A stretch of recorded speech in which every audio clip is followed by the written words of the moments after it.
আসসালামু আলাইকুম। আমরা আজকে আপনাদের সাথে একটি স্পাইনাল সার্জারি, ট্রমাটিক প্যারাপ্লেজিয়া একটি কেস আপনাদের সামনে আজকে আমরা পরিবেশন করব এবং দেখাবো যে এই স্পাইনাল কেসটি কিভাবে আমরা সার্জারির মাধ্যমে হ্যান্ডেল করেছিলাম। সো আমি চলুন সরাসরি আপনাদেরকে নিয়ে যাচ্ছি তার case স্টাডিতে। This is a 15 years old girl, history of fall from height followed by the D12 fracture with weakness of lower limbs with impaired bowel and bladder function. মেয়েটি ছাদের উপর থেকে পড়ে গিয়েছিল এবং যার দরুন তার পিঠের D12 হাড়টি ভেঙে গিয়েছিল।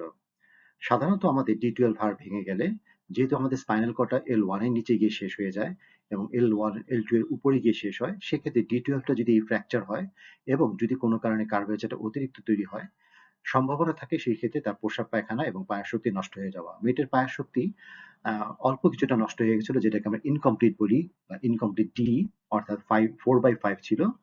সো যাদের কমপ্লিট কেস হয়, অর্থাৎ তাদের সম্পূর্ণ প্রস্রাব পায়খানা নষ্ট হয়ে যায় এবং তাদের পায়ের শক্তি সম্পূর্ণ নষ্ট হয়ে যায়, কমপ্লিট কেস সার্জারি করে যতটুকু সহজ, ইনকমপ্লিট কেস অর্থাৎ এই ধরনের এশিয়া ডি যাদের থাকে তাদের ক্ষেত্রে সার্জারিটা খুবই বিপদসংকুল থাকে। কেননা সার্জারির কারণে যদি আপনার কোমরের উপর অতিরিক্ত চাপ পড়ে এবং স্পাইনাল কর্ড যদি আপনার আবারও কম্প্রেসড হয় সার্জারির সময় যে টানাটানি করা হয়, এতে আপনার স্পাইনাল কর্ডটা সেকেন্ডারি ইনজুরি হয় এবং কমপ্লিট কেসে পরিণত হওয়ার সম্ভাবনা থাকে।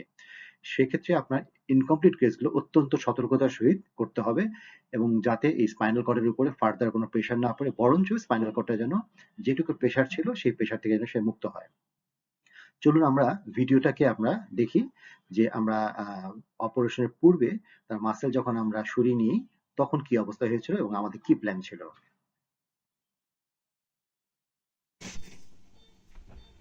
ওনার যেটা হচ্ছে সেটা হলো যে ওনার মেরুদণ্ডের ওই যে D12 দেখেন একদম এই জায়গাটা পুরোটা ভেঙে গেছে একদম। হ্যাঁ, একদম ভাঙা দেখেন। হ্যাঁ, চাকাটা দাও ভাই। মাথা কোথায় আসলো? ওনার D12টা পুরোটা ভেঙে গেছে, এটা মাথাটা আমার।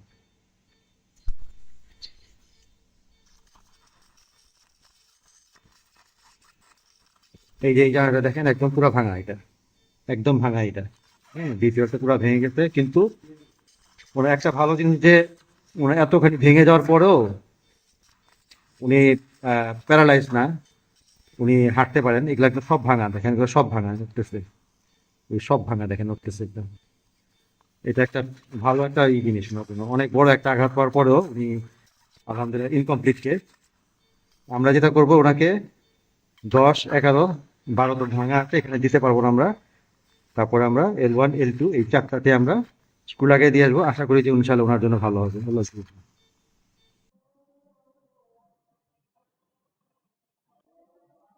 তো আমরা যে কাজটা করেছি সেটা করার পরে আমরা এখন দেখাচ্ছি যে আমরা পেডিকেল স্ক্রু লাগানোর পরে এবং ওনার অ্যালাইনমেন্টটা ঠিক করার পরে কি ঘটনা ঘটে। এটা নিচে নাও।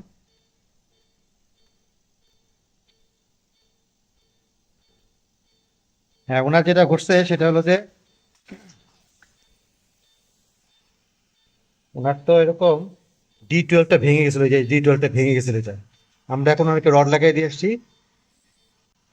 এটা হলো D10, D11, 12 লাগানো হয় নাই, এটা লাগবে না, ভেঙে পেডিকেল ভাঙা। এই দুইটাতে আমরা L1 L2 তে দিয়ে আসছি।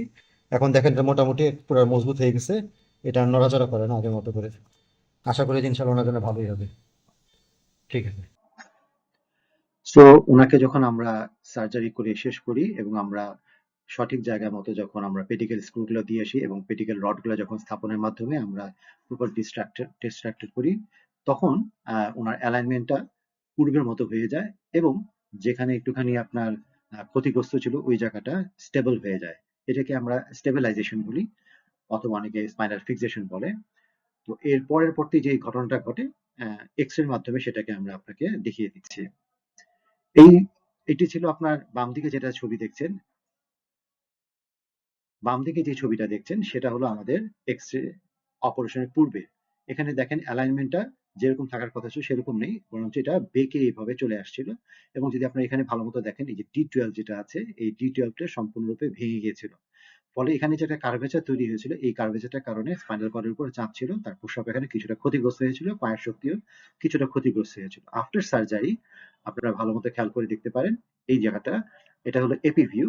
আমরা যেটা করেছি D10 এ, D11 এবং আমরা L1 L2 তে দিয়ে এসেছি। অনেক সময় আমরা ফ্র্যাকচার ভার্টিব্রাতে দিই। এই ক্ষেত্রে ফ্র্যাকচার ভার্টিব্রাতে আমাদের স্ক্রু দেওয়া সম্ভব হচ্ছিল না, এই জন্য যে ফ্র্যাকচার ভার্টিব্রার দুটো পেটিকেলই নষ্ট ছিল এবং D10 ডি মানে D12 যেটা ছিল সেটাও 2 টুকরো ভাঙা ছিল।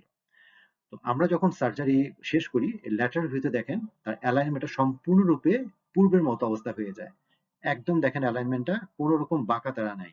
এবং এখানে যে D12টা আপনারা বাম দিকে চিত্রে যে D12টা বাঁকা দেখছেন, ত্রিকোণাকৃতি দেখছেন, এখানে সম্পূর্ণরূপে চেঞ্জ হয়ে পূর্বের যে অবস্থা ছিল চতুর্ভুজে সেটা হয়ে গেছে।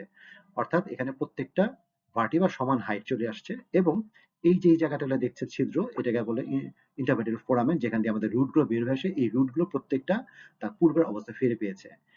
এইভাবে যখন আমরা সঠিক নিয়মে স্পাইনাল সার্জারি করব এবং আর্লি আওয়ারে করতে পারি, তাহলে একটা রোগীর উন্নতির সম্ভাবনা হওয়ার সম্ভাবনা অনেক বেড়ে যায়। বর্তমানে রোগীটি আপনার আমাদের সিআরপিতে ভর্তি আছে এবং তার পায়ের শক্তি সম্পূর্ণরূপে ফিরে এসেছে এবং প্রসাব পায়খানা স্বাভাবিক আছে। সো এইভাবে আমরা একটি স্পাইনাল সার্জারি যদি দ্রুত গতিতে করতে পারি এবং সঠিক নিয়মে করতে পারি, তাহলে তার আহ, ভালো হওয়ার যে সম্ভাবনা এটা অনেকাংশে বেড়ে যায়। তবে ইনকমপ্লিট কেস, অর্থাৎ যাদের অল্প ইনজুরি থাকে, সেই ক্ষেত্রে তাদের সার্জারিটা খুব সতর্কতার সহিত করা দরকার। যদি সতর্কতার সহিত সঠিকভাবে সঠিক সময়ে করতে পারি, তাহলে আমাদের আউটকাম বা যে ফলাফলটা এটা অত্যন্ত ভালো হয়। সবাইকে ধন্যবাদ এই ভিডিওটি দেখার জন্য।